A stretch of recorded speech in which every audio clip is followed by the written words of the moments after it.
السلام علیکم ورحمۃ اللہ وبرکاتہ۔ بسم اللہ والصلاۃ والسلام علی رسول اللہ، اما بعد۔ ریاض الصالحین کا آج ہمارا 10واں باب ہے۔ باب کا نام ہے باب فی المبادرۃ الی الخیرات وحث من توجہ لخیر علی الاقبال علیہ بالجد من غیر تردد۔ نیکیوں کی طرف جلدی کرنے اور طالب خیر کو اس بات پر آمادہ کرنے کا بیان کہ وہ نیکی کو بغیر کسی تردد کے پوری توجہ اور محنت کے ساتھ اختیار کرے۔ امام صاحب اس باب میں جو آیات لے کر آئے ہیں ان آیات میں ہے اللہ تعالیٰ کا ارشاد ہے فاستبقوا الخیرات، نیکیوں کی طرف جلدی کرو۔ سورۃ بقرہ کی یہ آیت کا حصہ ہے۔ دوسری آیات سورۃ آل عمران کی ہے وَسَارِعُوا إِلَى مَغْفِرَةٍ مِّن رَّبِّكُمْ وَجَنَّةٍ عَرْضُهَا السَّمَاوَاتُ وَالْأَرْضُ اعدت للمتقین، جلدی کرو اپنے رب کی مغفرت اور جنت کی طرف جس کی چوڑائی زمین اور آسمان جتنی ہے، یا جس کی چوڑائی زمین و آسمان ہے، تیار کی گئی ہے ان لوگوں کے لیے جو متقی ہیں، پرہیزگار ہیں۔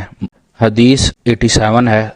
87 نمبر حدیث ہے۔ عن ابی ہریرہ رضی اللہ عنہ ان رسول اللہ صلی اللہ علیہ وسلم قال، سیدنا ابو ہریرہ رضی اللہ تعالیٰ عنہ رسول اللہ صلی اللہ علیہ وسلم روایت کرتے ہیں بادروا بالاعمال، کہ اللہ کے نبی علیہ الصلوۃ والسلام نے فرمایا نیک اعمال میں جلدی کر لو، فتنن، اس فتنے سے پہلے یا ان فتنوں کے آنے سے پہلے، کا قطع اللیل المظلم، جو تاریک رات یا شب تاریک کے مختلف طریقوں کی طرح رونما ہوتے ہیں، یعنی بہت سپیڈ سے آتے ہیں، جس طرح شام رات آتی ہے تو تیزی سے آنا شروع ہو جاتی ہے۔ یصبح الرجل مؤمنا، جب یہ فتنے ہوں گے تو پھر کیا ہوگا کہ آدمی، انسان اپنی صبح جب کرے گا تو وہ مومن ہوگا، وَيُمْسِي كَافِرًا، اور جب شام کرے گا تو وہ کافر ہو چکا ہوگا، او یمسی مؤمنا، یا اس کی کیفیت یہ ہوگی کہ وہ شام جب کرے گا تو مومن ہوگا، وَيُصْبِحْ كَافِرًا، اور جب صبح کرے گا تو کافر ہوگا، يَبِيعُ دِينَهُ، وہ اپنے دین کو بیچے گا، بِعَرَضٍ مِّنَ الدُّنْيَا، دنیا کے معمولی سامان کے عوض، یا دنیا کے لیے وہ اپنے دین کو بیچ دے گا۔ رواہ مسلم، یہ روایت صحیح مسلم میں ہے۔ رسول اللہ صلی اللہ علیہ وسلم کی یہ حدیث ہمیں اپنی زندگی کا مقصد بتلا رہی ہے اور ہمیں اس بڑے فتنے سے بھی آگاہ کر رہی ہے جس فتنے میں پڑنے کے بعد یا جس فتنے کے نمودار ہونے کے بعد یا انسان کا اس فتنے کا شکار ہو جانے کے بعد اس کے لیے تباہی اور بربادی ہے۔ اتنی تباہی اور اتنی بربادی ہے کہ اس کو اپنی صبح اور شام اپنے بدلتے حالات کا احساس بھی نہیں رہے گا، اور وہ دین کو معمولی سمجھ لے گا، وہ اپنی دنیا کی زندگی کو ہی سب کچھ سمجھ کر اسی کے لیے بھاگ دوڑ کرے گا، اور اللہ تعالیٰ نے جو اس کو نیکی کا حکم دیا ہے اس کو وہ بھلا دے گا۔ اور امام صاحب نے اس طویل باب کا نام جو ذکر کیا ہے اس میں باب میں بھی ان کا یہی مقصد ہے کہ نیکی کا انسان کو جب بھی خیال آئے یا نیکی کرنے کا اس کا ارادہ بنے یا نیکی کرنے کا اس کو موقع میسر ہو، اس کو فوری طور پہ وہ نیکی کر لینی چاہیے، تاکہ وہ ٹائم، وہ وقت اس کا قیمتی بن جائے جس وقت میں اس نے نیکی کی ہے، اور وہ اس کو لیٹ کرنے کی وجہ سے وہ موقع گنوا نہ دے، کیونکہ انسان کا دشمن شیطان بھی ہے، اس کا اپنا نفس بھی دشمن ہے، وہ اس کو ورگلا سکتا ہے، شیطان بھی ورگلا سکتا ہے، وہ اس نیکی میں سستی کر کے اس سے کے ثواب سے وہ محروم بھی ہو سکتا ہے۔ اسی لیے اللہ کے نبی علیہ الصلوۃ والسلام نے نیک اعمال کرنے کا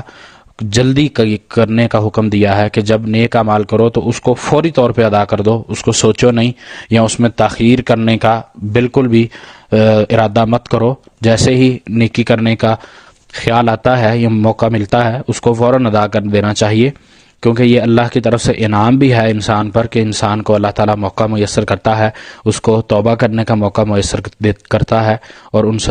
انسان کو اس چیز سے فائدہ اٹھانا چاہیے۔ اور بے شک کہ جب قیامت قریب ہونی ہے، مختلف فتنے برپا ہونے ہیں جن کی رسول اللہ صلی اللہ علیہ وسلم نے بھی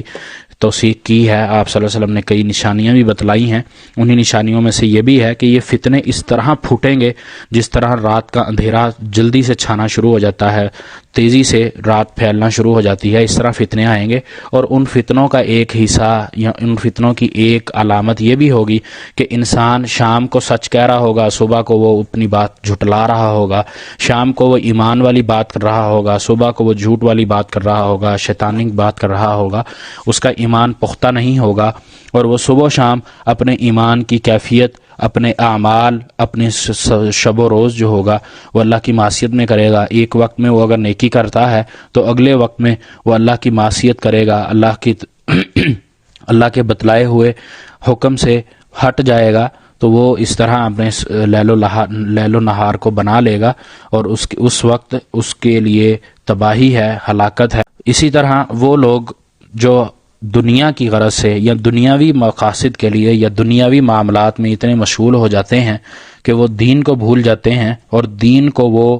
دوسرا درجہ دے دیتے ہیں، دنیاوی امور کو، دنیاوی کاموں کو وہ مقدم کر دیتے ہیں، آگے رکھتے ہیں، ان کو زیادہ اہمیت دیتے ہیں اور دین کے کاموں کو وہ پس پشت ڈال دیتے ہیں، جبکہ دین کے کام ہی انسان کے دنیا میں بھی اور آخرت میں بھی کام آنے ہیں، اور اسی میں اس کی استقامت کا ثبوت ملتا ہے جب وہ اہل ایمان کی یا دین کے کام کرتا ہے اور نیک اعمال کرتا ہے۔ اسی سے ہی اس کی آخرت کی تیاری کا پتہ چلتا ہے اور اسی سے ہی یہ ظاہر ہوتا ہے کہ اس کو جو اللہ نے موقع میسر کیا ہے، اللہ نے اس کو جو موقع دیا ہے، وقت دیا ہے، اس وقت سے وہ کس طرح فائدہ اٹھاتا ہے۔ کیا وہ غافل تو نہیں ہوا ان اعمال سے جن اعمال کا اللہ تعالیٰ نے حکم دیا ہے، نبی علیہ الصلاۃ والسلام نے بتلایا ہے، یا وہ ان اعمال سے غافل ہو کر غفلت والا بن گیا ہے؟ اسی طرح انسان قرب قیامت